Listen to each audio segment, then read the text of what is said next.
Hello, I'm Wendy Calhoun, and I have the pleasure of being here today with some very, very professional, smart, rocket science type people. And another very professional, smart, not rocket scientist, but I'll get into that in a second. First, I'm going to start by just introducing everyone here and letting them tell you a little bit about who they are. Right next to me is Tracy Drain. Tracy, who are you? What do you do? Hi, so I'll give you a little bit of information about myself. Okay. First, I'll tell you how I wound up working as an engineer at NASA's Jet Propulsion Laboratory.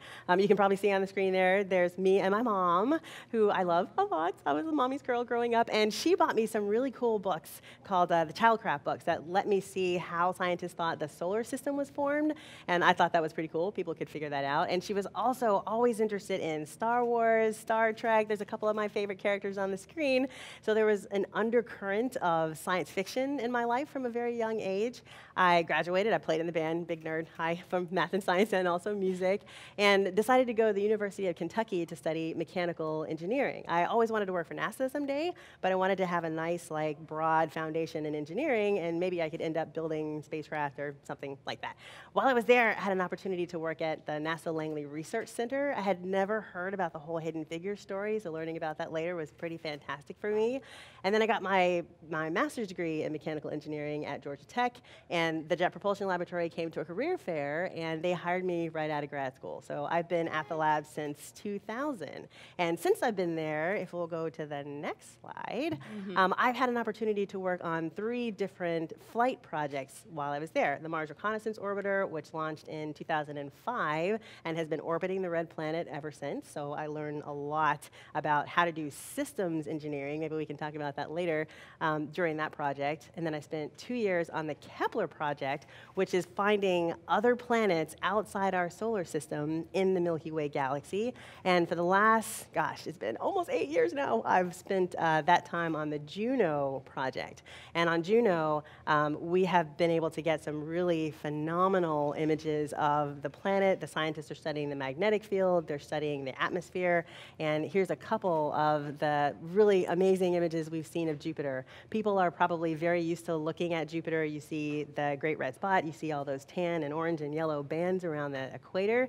Now scientists have some really good images of the north and south poles, and they're getting a chance to study the crazy storm systems that are up there and how the aurora is produced, all sorts of really neat stuff. And the one there on the right is our latest image from going over the great red spot, very, very close up. So you'll get to hear a lot about that from scientists in the coming weeks and months and years. Oh my goodness. So what is your official title? Oh yeah, I left all that out, didn't I? Okay, that's all right. So my generic title is a flight systems engineer, and a systems engineer is a person who isn't an expert in like thermal or propulsion or flight software, but knows enough about all those things to work with the experts so that we can be sure that the design of a spacecraft is coming together, and we're going to test it all in the right way, and it's going to be operated in the right way, and we deal with any problems that come up.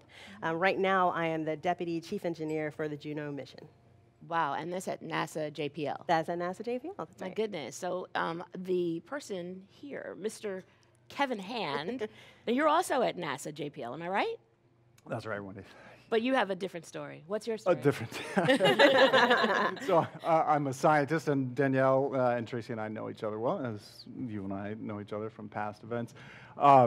My title, I'm a scientist, and I am the pre-project scientist for the pre-phase A Europa lander mission. Now, what does all that pre, this, that, and the other thing mean? Well, the way JPL and NASA works is it's almost like the film industry, where you need to get something greenlit before it can really become a project. And so with a mission that NASA headquarters has not yet fully approved, we call it a pre-phase A mission.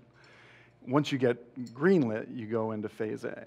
And so the mission that I'm working on would put a lander on the surface of Jupiter's moon, Europa, to search for life beyond Earth. And if all goes well, You know about this? I do know about that. if all goes well, we'll get there in the year 2030, 2031, 2032. Well, that's not very far from now. Tomorrow. I mean, that's in my lifetime, I hope. It is. Right. So this stuff is not for the faint of heart, because it takes a long time. But the flip side of it is that, yeah, it's not that long in that we can we can potentially find life in our solar system within our lifetimes. Wow.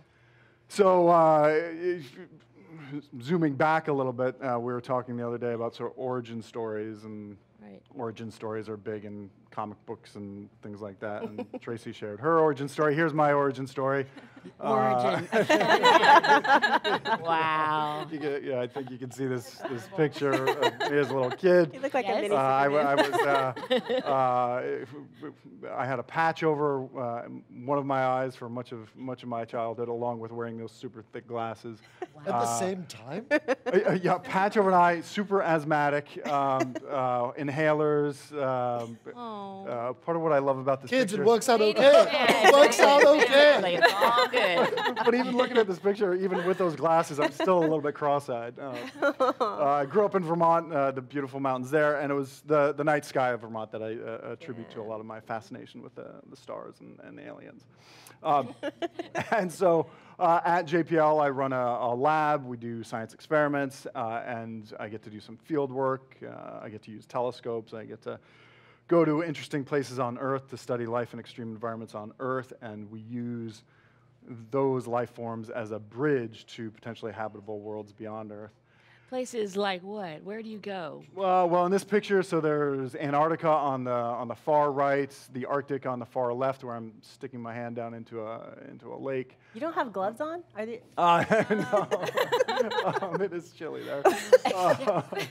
And then down to the bottom of the ocean, and I'll show you a brief picture there. But this is all, the driving question that captivated me when I was a young kid is there life beyond Earth? And at the heart of that is this question of, does biology work beyond Earth? We know that physics, chemistry, and geology work beyond Earth.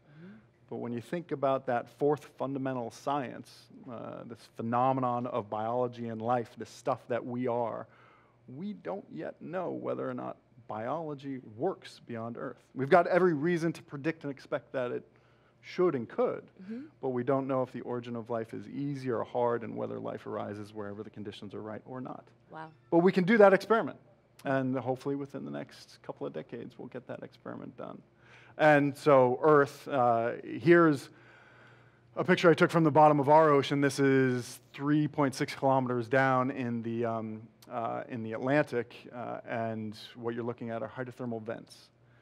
These are regions on the bottom of our ocean where ecosystems are powered by the chemistry coming out of the vents. And so you can see that sort of smoky stuff coming out of the top of those chimneys there.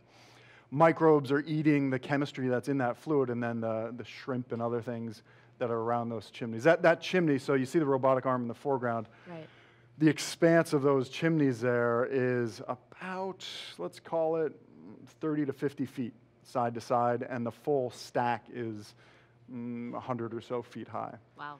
So this is at the bottom of our ocean, and we still have a ton of exploration we have to do on planet Earth, and it's exciting to be a part of that. But we now think that there are other oceans in our solar system, and they may have seafloors that look somewhat similar to that. Wow. Which could potentially sustain life. So I'll finish with just this slide, which is what I like to call the portrait of ocean worlds in our solar system. At the center is the Earth, and around the Earth I've put moons of the outer solar system, moons like Europa and Ganymede and Callisto, 3 moons of Jupiter, Titan and Enceladus, 2 moons of Saturn, and even Neptune's curious moon Triton. These are worlds that are covered in ice, and beneath their icy shells, we have good reason to believe that these oceans exist. Wow. So now we just got to go out there and explore.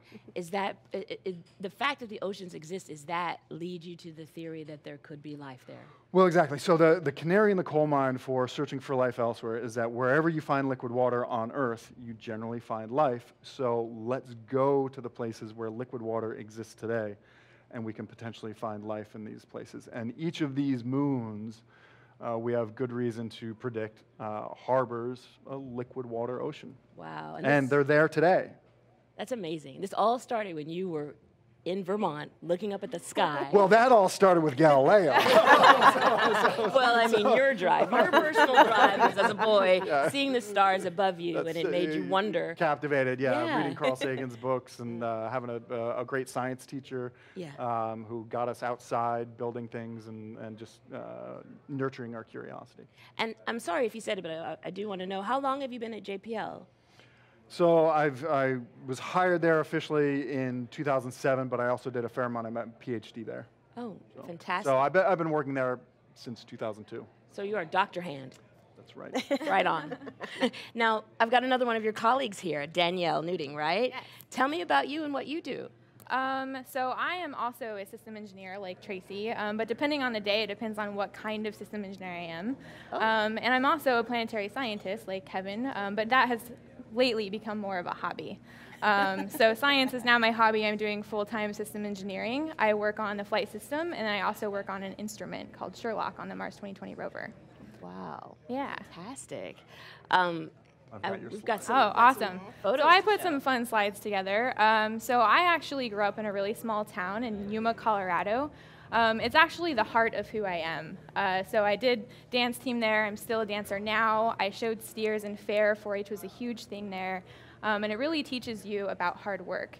But when I really shifted into science was in science fair in high school. So that was really what got me going. Growing up in the middle of nowhere, there's not a lot to do but look up and out. And so looking at the thunderstorms and the stars, both of my science fair projects, one was on thunderstorms and one was on studying night pollution, actually, or light pollution. Right. So I was taking pictures of the stars all the time, all throughout high school. Can we enlarge her photo? Oh no, she's got it. Yeah, it's like, yeah. Oh, this is It's fancy. progressive. Look at this. So He's like, let's engineered. Well, what are we looking at now? So now that led me to space camp, and that's really what hit my drive for space. It's not something that was out there where I grew up, like you saw the stars, but you didn't really understand what space exploration was. Essentially, being an astronaut with space exploration. So space camp really opened that up and also opened up the University of Alabama in Huntsville, and I was able to explore atmospheric science, launch weather balloons, go storm chasing, all of those sorts of fun things. And then I went on to the University of Colorado. I went back home for a little while and went in Boulder, and I got a planetary science PhD there, studying Mars atmospheric chemistry. Which is a lot of fun. So the stability of liquid water on Mars is kind of the heart. Mars is my planet currently, not saying that there aren't other ones, but that's the one that I pay the most attention to and have since I really knew about it and wanted to explore it. And then I went on to do a planetary science summer school at JPL. I did internships at JPL, and that ultimately led me there. If you'll hit the next one for me. Sure. I got you. Thank you very much. So I had actually a JPL start date countdown. That's how excited I was to be there. Oh, wow. So when I was getting my PhD, you're in those final pull and you need something to help you finish. And so I had that on my phone as my start date.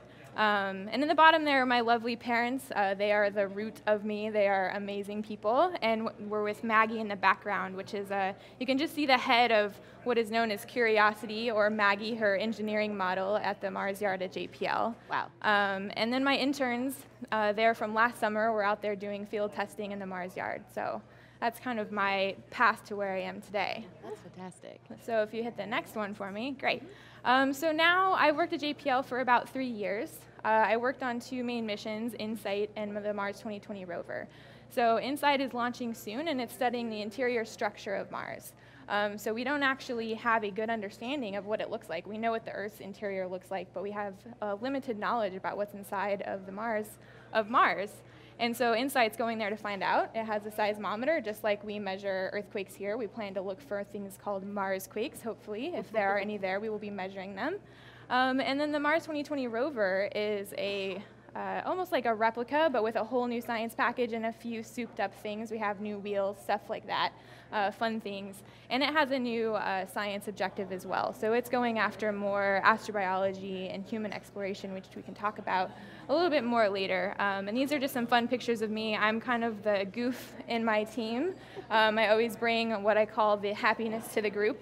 I always try and make everyone have a really good time, and I'm always, taking selfies with the engineering models and fun stuff like that. It's a good looking selfie. I like that. And that's a picture of me in the clean room with one of my colleagues and a model of Sherlock on the bench there in the background. Wow. Let me boost Danielle's resume there a little bit. She glossed over this instrument. This instrument that she's working on has the exciting but daunting task of identifying samples that will eventually come back to Earth, so that scientists on Earth can look for signs of past life in these Mars rocks. Wow. So this instrument's going to be searching around for organics at a very, very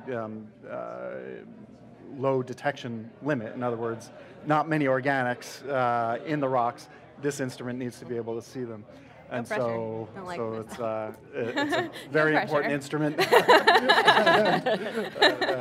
The samples are about chalk size, right? Mm-hmm. Yeah, they're about this big. Yep. Yeah. What do they get back? That's a great question. We're still working on that. Yeah. Lots and lots of ideas. So wow. In 2030. No. Wow. And I just wanted to spend a minute to talk about why do we study Mars. So when you look at it, it looks like a cold, dead place. And in fact, that's what they thought back in the 70s and 80s. Like, why would we go there? It looks dead. Nothing's there. But if you hit the next slide for me there. Oh, whoops. Yeah, thank you. We thought that Mars could have been warmer and wetter in the past. So when we're really looking for what's called habitability, and we can talk about what that means, we look for signs of water. We look for energy sources and really try and understand, could life have been there in the past? And if so, why not? Why is it so different than Earth? So we study a lot of the other planets just to understand a lot about our own and why it's so different than Venus or Mars, and it helps us learn more about it. So that's one of the many reasons that we study Mars, but it's kind of the big swinger of why we go there. It's always the search for habitability. Wow, that's deep. I'm glad you all introduced yourselves first, because I'm gonna fill you in a little bit about who I am. I'm a writer and a producer and a creative person that makes up a lot of fiction, but I write mostly television shows, things like Life, Justified, Revenge, Nashville, and Empire. And I'm not the only creative person at this table. We have someone else. So I want to introduce you to Arvind David. Yes. Tell me about yourself. I have no PhDs. Oh, me neither. Me neither. Oh, hey, David. But a really nice jacket. My jacket makes me look like a real doctor Yeah. or a chef. And also no scientist. But as you say, I'm a writer of comic books and plays, and I'm a producer of television. And I work a lot in the science fiction area. And I think when I'm here because they said to me, come and meet some, rocket scientists, astronauts, and aliens. And I said, yes. They didn't specify I would have to have a discussion on camera. I thought I was just coming to meet you guys. But no, what it actually is, I think it's interesting, we were talking earlier, like growing up, I had two sets of heroes. I had the people who wrote science fiction, Isaac Asimov, Arthur C. Clarke, Douglas Adams, the people who made the films that were science fiction, Steven Spielberg, Stanley Kubrick. And then I had like real scientists who were my heroes, people like Carl Sagan. And I chose the easy way. Right? I chose to follow the easy people. You guys chose the hard way. So I think, when you're writing a TV show, they sometimes, particularly if it's like a complicated show, they tell you to have an everyman character so that they can ask the stupid questions that the audience needs answered. Right, that will be my role on this panel audience. I'm your guy.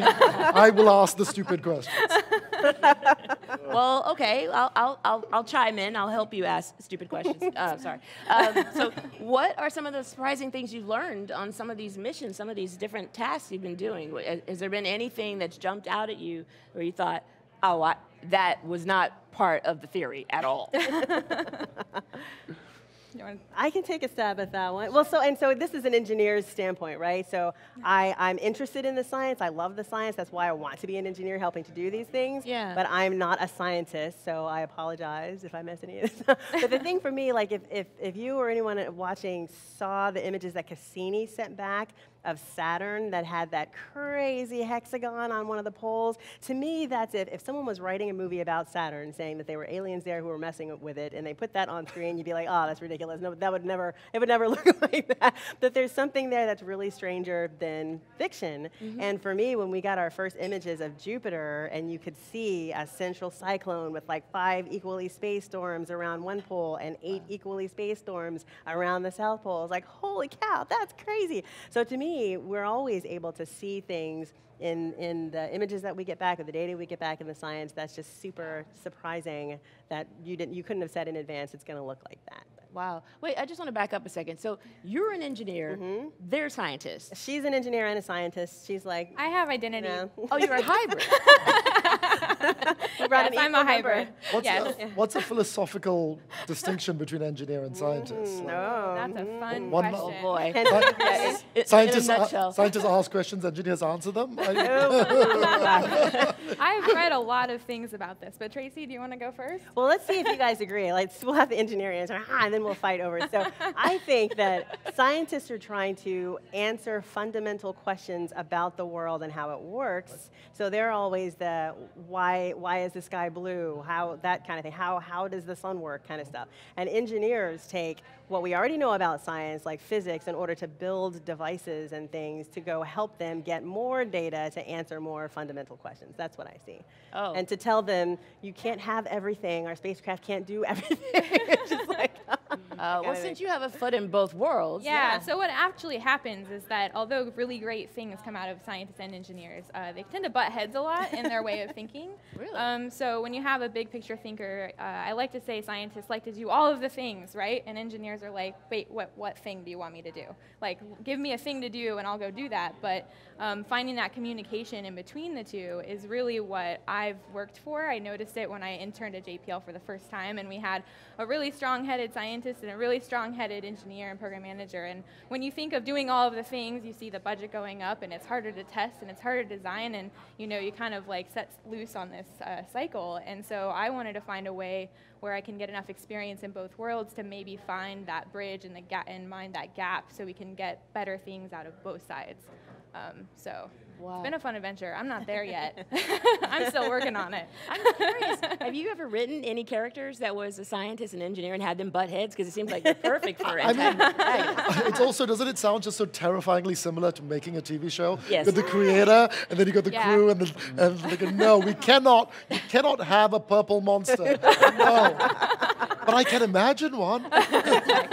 we can have a whole conversation just on that. Yes. Do you agree with that, Kevin? You've been a scientist for a long time? Yeah. So the day-to-day metabolism of a scientist is you've got to be publishing, right? So I'm constantly getting science articles with new data, new thoughts, and new theories out into the scientific literature. And that's your contribution, right? You're constantly publishing. At a place like JPL, though, there's an additional functionality, and that is that, kind of following on what Danielle was saying, the role of the scientist is to come up with the science questions and how and where to answer those questions. So in my particular case, the question of does biology work beyond Earth? Is there life beyond Earth? My push to answer that question has been trying to get missions to these ocean worlds of the outer solar system. And I've been doing that I started on Europa 17 years ago. Wow. And it'll be another 14 years before we potentially, maybe, possibly put a lander down. And so there's a long-term commitment scientifically to a target, a question, et cetera. We were joking before, hopefully Danielle and Tracy will someday work with me on this mission. Right. But in the near term, they're working on missions that are operating today and getting ready for launch. And so the engineers, to some extent, have an easier time going across and between missions, and the scientists are a little more pushing on one specific question and one specific mission. Yeah. So it's a... Okay, in these 17 years, have you found anything surprising? Have you found something that just... Well, expecting? yeah, so a big picture framework thing that should be appreciated at the high level is the way in which our understanding of habitable worlds has changed. So Danielle showed Mars covered with water. Yeah. And traditionally, when we thought about the habitable zone was the distance that a planet could reside from its parent star. So if this is the sun, you had to be at just the right distance from the sun such that you could maintain liquid water, just like our ocean out here, liquid water on the surface of your planet in contact with an atmosphere. And if you're at that right distance, you could have that liquid water and life could potentially arise. The so-called Goldilocks planet. The exactly, yes, Goldilocks, exactly. right? And Look so, at you. Cold. exactly. and so, Get that PhD. exactly. And so in our solar system, the Goldilocks zone traditionally was Earth is just right, Venus is too hot, Mars may have been just right billions of years ago, but now it's too cold. So that's the traditional habitable zone. Okay. What these moons of the outer solar system are teaching us, though, is that there's a new Goldilocks in town, and it's one where the energy for liquid water is maintained and sustained by the tidal tug and pull as these moons go around their giant planets. So as Europa goes around Jupiter, I guess this should be Jupiter. Iced tea. Was the sun, now it's Jupiter. Follow along. So Jupiter's 318 times as massive as the Earth. Okay. And we all know and love the tides that we experience in our ocean. Imagine your little Europa orbiting Jupiter, and Jupiter's so massive and you're on a slightly elliptical orbit, you're just getting squeezed and pulled and tugged like a ball of taffy. Wow. That tidal tug and pull provides the heat needed to help sustain that ocean beneath Europa's icy Even shell. though it's so far away. Even though it's so far away from the sun, exactly. So it's like the opposite of us, because our tidal pools are caused by our moon, but you're saying that the moon's tidal pools are caused by its planet. That's right. Now, strictly speaking, Europa does have a little bit of influence on Jupiter. But In the way that a fly has an influence on the planets. exactly. Exactly. Good. So, sorry. I'm curious about something. I'll start with you. Describe a day in the life of you. Oh, good Lord. No. That is so much less interesting. Oh, come on. I don't believe it. think so. Yeah. We're all like, We're like, and go. Think up stupid ideas, manage other people's stupid ideas, argue against Wait. people who don't want to fund our stupid ideas. So far, so similar, right? Right. I mean, I love the idea, though, that you're in what we would call deep development in our language. Right. But your development has been 17 years. yes, I know. Now, to be fair, my longest project in development started when I was at high school. yeah, that's And right. it took 20 years for that. But to this is the play, so you didn't describe that You're a earlier. scientist. well, Your origin story. my origin story in both science and science fiction is my great hero was Douglas Adams, who created The Hitchhiker's Guide to the Galaxy. And you need more stuff named for Douglas Adams stuff, by the way. Oh, I think, yeah, I think, yes. I think Arthur C. Clarke's long, inching dark ahead. tea time of Carl the soul. Sagan's inching ahead. I want some Douglas Adams names and stuff. Wait, I'm curious. wait, names do you on, actually like, Like name like, like Sherlock could be called Dirk Gently. That's what I'm saying. Got it, okay. You know? Maybe just Dirk. That's too Dirk. long for an We need a- acronym. Yeah. We need a holistic Yeah. device. We need, where is Ranger number 42?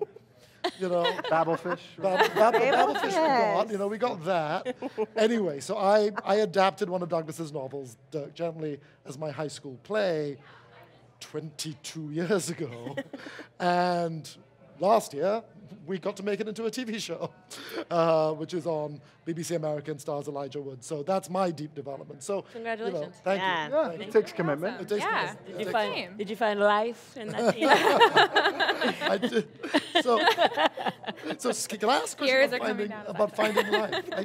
So a headline we've seen a lot recently, at least I feel I've seen it a lot recently, is like, we have found more M-class planets. We have found more planets. Like, is it just the headlines are increasing, or are there in fact more? Can I take that one? Yeah. Tracy, what is going on? Here we go. At least I'll tell you what I knew about on the Kepler mission, and then I'll toss it back to Kevin to add in more. So one of the things that I should have led with this one that I found surprising is that back when we were all born, right, we didn't know, we didn't specifically have scientific proof that there were planets out there in the galaxy that were outside of our solar system, right? I think it's either 1989 or 1995, depending on what rules you follow in the detection, there was a first exoplanet found, and along the years there was like onesie, twosies, a few here and there, using things like as a planet is going around its sun, the planet, if it's really big, pulls on the star enough to create a little bit of a gravitational wobble, and you can study that with instruments and be able to determine that there must be something there and infer that it's a planet. Well, Kepler, when it was launched in 2009, the way it finds planets is like if you're outside the solar system, looking at a planet and looking at a star, and a planet goes by, it blocks a little bit of the light. And if you have an instrument that is delicate enough to measure that drop, and then you wait and you see it go again, and you wait and you see it go again with the same interval between each time, you know it must be something orbiting that star. And so that's why Kepler, when it looked at more than 100,000 stars all at the same time, the number of planets that was detected went way up high. And I think Kepler has found in its data set something like 4,600 planets so far, and it's crazy. And with that and follow-up observations, we can tell, are they in the habitable zone? You can get a sense of how big they are, which is really important because if you're too small, you can't hold onto an atmosphere. Kevin talked about needing water in contact with an atmosphere. If you're too big, you hold on to lots and lots of helium and hydrogen and you turn into a gas giant. But it's just, to me, it's shocking now that we know there are ridiculous numbers of planets out there, and scientists can extrapolate from that number of planets found over a several-year period and a patch of sky the size of the palm of your hand, that there are literally billions of planets in our galaxy. The galaxy is like dripping with planets. It's ridiculous. And Kepler is not the only planet hunting instrument that's out there. There are other instruments out there that are finding. And the thing that's cool about the different stars, when you have a small star, you need to be in closer to your star. It's like a campfire that's banked down. You got to be in closer to be at the right temperature. When you have a super bright, hot, young star, you got to be farther away or you're going to get burnt to a crisp. And it's cool because I think, me, engineer, not scientist, but I've read, so Kevin can correct me if I'm wrong, that the older, dimmer stars are more stable, and so they put out a lot less like icky, nasty radiation and blasts and stuff. So a star that is orbiting one of those older, a planet orbiting one of those more old, stable stars has a better opportunity of a long, uninterrupted period where something like life might arise. Wow. Danielle, I'm very curious, a day in the life of you. Okay, going to JPL, what is that like? Because, my idea of what a scientist does is really all I know from television and film, because I really don't have a clue. Yeah. And when I think of a scientist, I don't think of a gorgeous, I have this really, limited view. Fill me in, educate me. Yeah, so the greatest thing about a day in the life is I don't really have a day in the life, right? Every day is very different, which is why I love my job. So one day I can go in and I have meetings with different teams, with the power teams, with the telecom teams, trying to solve different problems and trades of, what if we take this path or this path, and trying to find a solution, because we're doing things that no one has done before, right? We've done something similar in the past and we sort of did it this way before, but how does it work for us? So that could be one day. Another day is, I have to go and do some testing in the field, so I need to get the equipment ready. I have to plan for that test and get everything set up and go out and do a full, you can think of it as if you were going and doing a production outside, all the planning that goes into there. We do that from a test perspective. It's very similar. And then another time, I sit in my office all day, and I actually can think. That rarely happens anymore, but it used to. Writing day. Writing day. Yeah, and so where you're analyzing data, you took a test, you ran a test, you're analyzing the data, you're figuring out, did you pass what we call requirements, which are just our specification of, I said the bad word, and as a system engineer. Specification is a bad word. Requirements. Dorking out over here. Sorry. That's the word you get beeped on. Standards and practices. S&Ps. Specifications. Yeah. I'm sure that Kevin will start running if I speak too much more. Go on.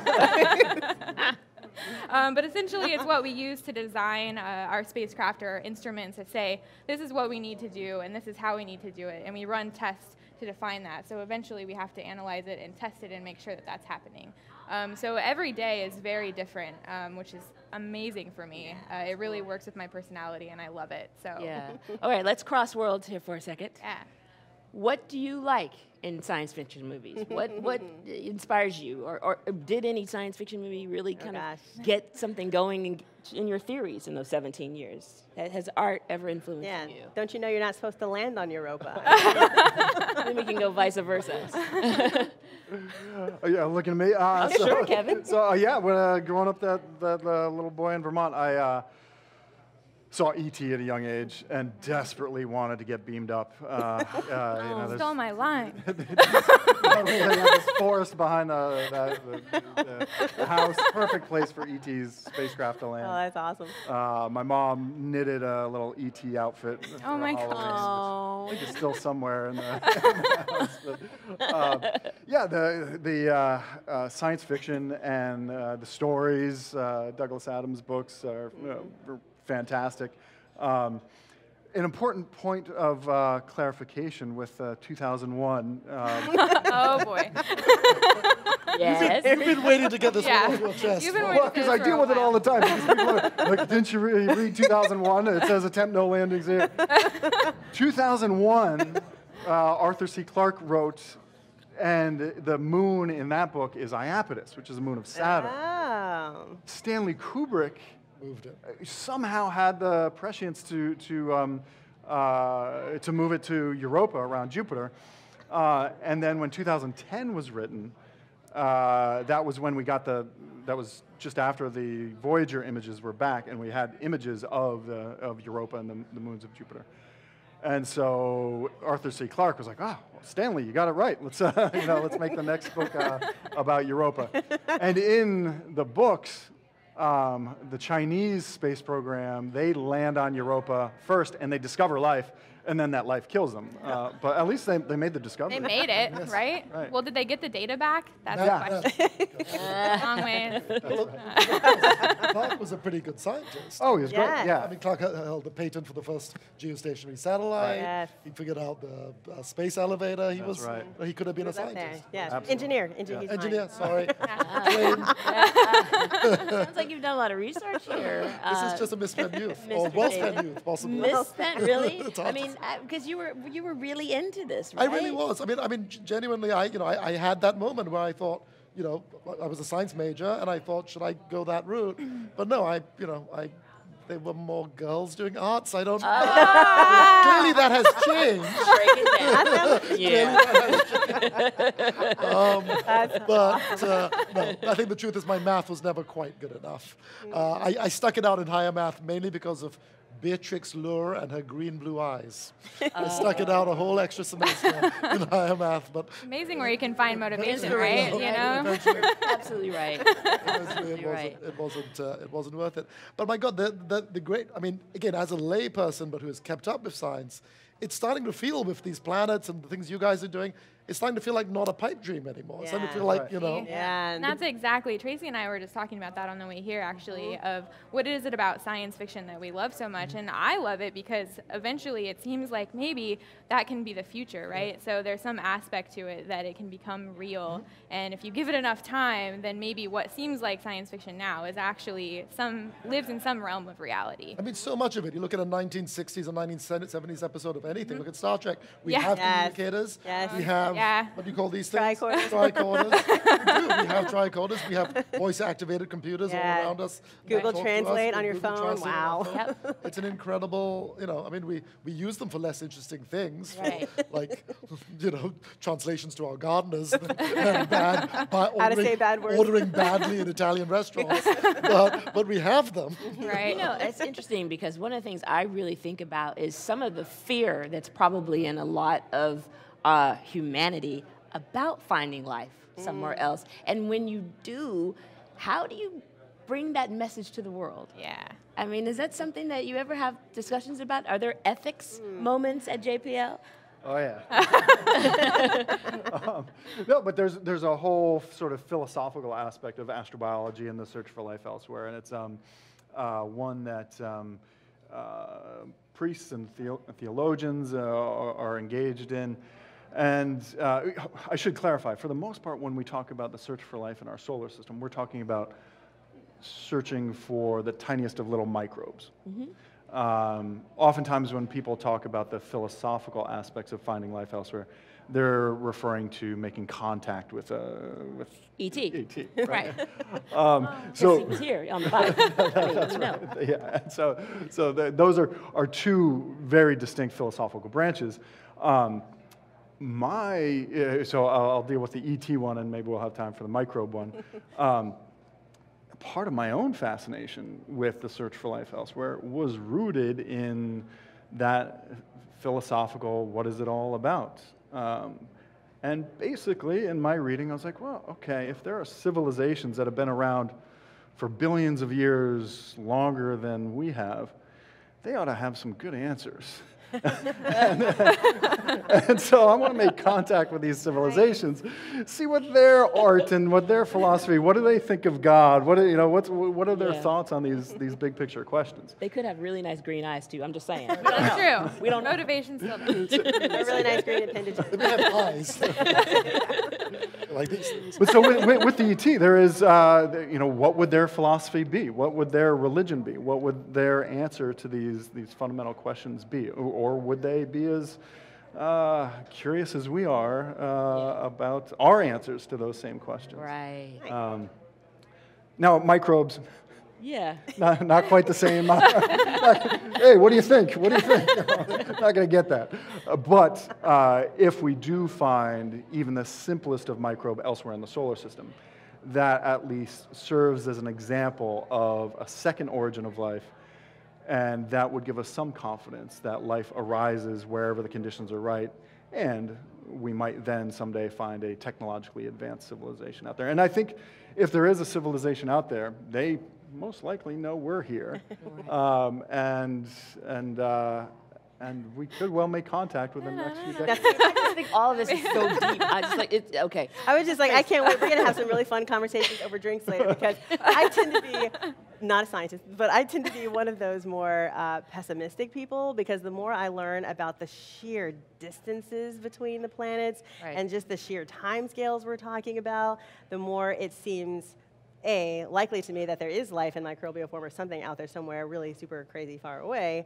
B, less likely that there's ever any way we would ever be able to go and interact with it, or even if there was an intelligence, be able to interact with it. I'm super pessimistic But we about could that. teach it. We could find the microbe and train it up. Like, Well, I was going to say, and if there was an intelligent civilization that's been around for billions of years, we will be like microbes to them, and they'll be like, throwing us in petri dishes.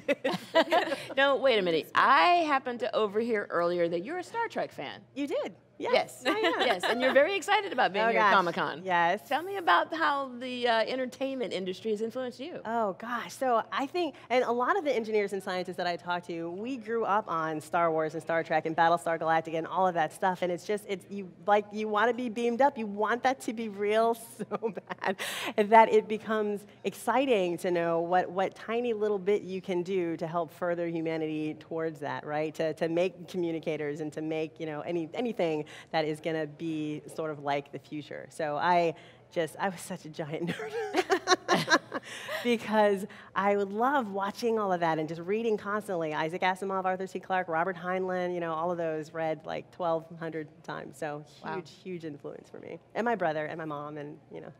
Wow, that's fantastic. Listen, we have to wrap up. We only have a few minutes, but I want to give, well, actually, we have a minute, really. And I want to give you each an opportunity just to have your last word. Do you have a last word, something that you want to leave us with today? last word. Last. Man, I have to go first? Okay.